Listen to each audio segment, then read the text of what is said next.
first feeling, and this is across patients, is you feel sympathy for their plight. And as a physician, my thoughts are, what can we do as a team together to improve the odds, to do everything possible so that this patient will do better than expected and it will become our star patient. And also this emphasis on compassion is really part of medicine. I strongly believe that everyone has the ability to be compassionate. First of all, I love my patients.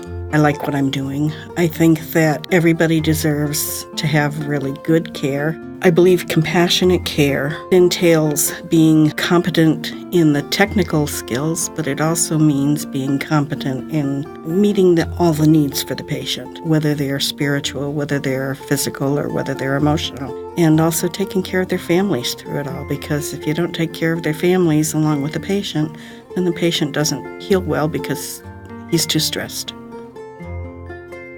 I love what I do. I love it. I call my work home.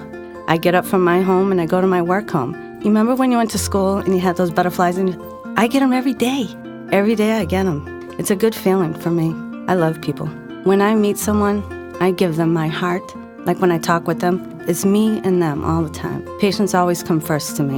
You know, if I have to be at a meeting because I have to talk about budgets, and I'm down the hallway and I see a patient sitting in a wheelchair because they're waiting for transport to come to bring them to, I don't know, say like a stress test, I'll stop and bring them.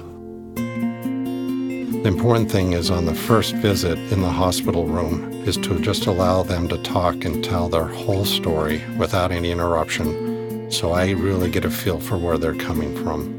It's important to understand that these patients are very anxious, and their mothers are very anxious, or their fathers are very anxious. And so sometimes it's just as simple as just a bit of reassurance that everything's going to be okay.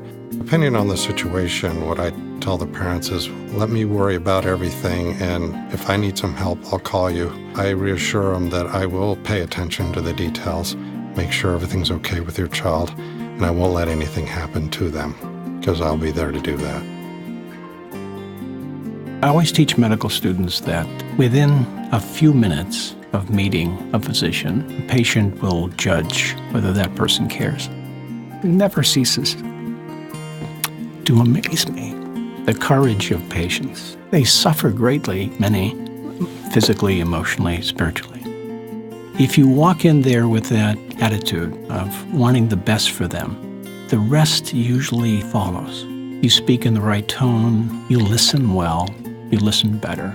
And within a short period of time, people know they're in the presence of someone who cares and wants to help.